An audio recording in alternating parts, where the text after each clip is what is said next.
Ever wonder how billionaires pay less taxes than you, even if you make $50,000 a year? It doesn't seem fair, does it?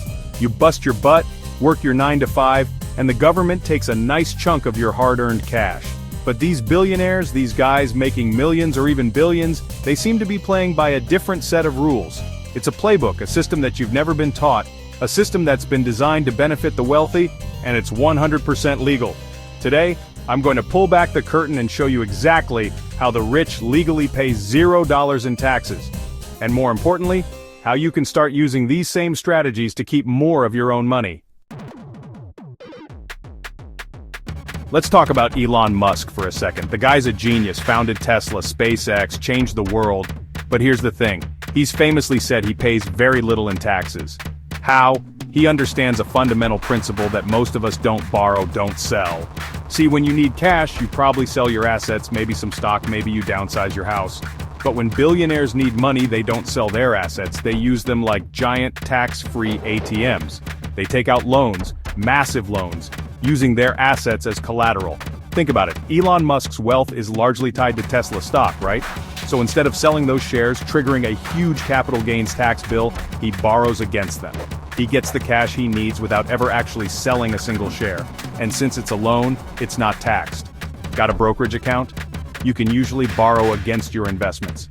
The point is, the wealthy understand that selling triggers taxes, and they figured out ways to access their wealth without triggering those taxes.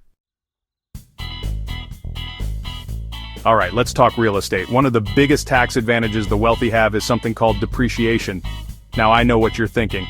Depreciation, isn't that when things lose value? And you're right, in the real world, things do lose value over time. But in the world of taxes, depreciation is a beautiful thing. Here's how it works. Let's say you buy a rental property. Every year the government actually lets you deduct a portion of that property's value from your taxable income, even if the property is going up in value. It's like the government is saying, hey, we know your building is getting old, so we'll give you a little tax break. But here's the kicker. The property doesn't actually have to be losing value. In fact, it can be gaining value like crazy, and you still get to take the depreciation deduction. It's like getting a discount on your taxes just for owning real estate. And the wealthy, they milk this for all it's worth. If you're thinking about investing in real estate, rental properties, anything like that, educate yourself on depreciation. Okay, this one always gets people fired up, but we gotta talk about it. Offshore companies and trusts. I know, it sounds shady like something out of a movie, but it's completely legal. And guess what? The super wealthy use it all the time. Here's the deal. Different countries have different tax laws. Some countries, like the Cayman Islands, Bermuda, even places like Ireland, have very favorable tax laws, especially when it comes to corporations and investments. So, what do the wealthy do? They set up shop in these countries. They'll create what's called an offshore company or trust and transfer some of their assets or income to these entities. Because these entities are based in these tax-friendly countries, they often pay little to no taxes. It's about playing the game, understanding the rules, and using them to your advantage. The wealthy have been doing this for centuries, and it's one of the reasons why they're able to protect and grow their wealth so effectively. Alright, let's talk about how the wealthy earn their money, because this is crucial. You work for a living, right? You get a paycheck and the government takes a big bite out of it. That's called earned income, and it's taxed at the highest rates, sometimes up to 37%. But the wealthy, they don't make their money from paychecks. They make it from investments. They invest in stocks, real estate, businesses, and those investments generate capital gains. And guess what? Long-term capital gains are taxed at a much lower rate, sometimes as low as 0%. So, think about it. You're busting your tail, paying almost half your income in taxes, while the wealthy are chilling on a beach somewhere, their investments growing tax-free. But here's the good news. You can start playing the capital gains game too. Start investing, even if it's just a little bit every month. The key is to shift your mindset from earning income to creating wealth through investments. That's how the wealthy do it, and it's a strategy that can pay off big time in the long run, both in terms of growing your money and minimizing your tax burden.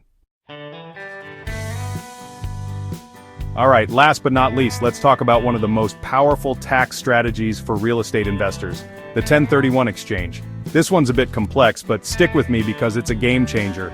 Imagine this. You've got a rental property, it's gone up in value, and you're ready to cash out. But if you sell it, bam! You're hit with a massive capital gains tax bill. That's where the 1031 exchange comes in. Instead of selling your property and paying taxes, you can actually exchange it for another like-kind property.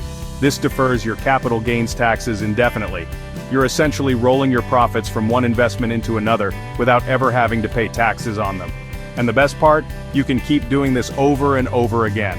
The 1031 exchange is a powerful tool that can help you build wealth in real estate without being crippled by taxes.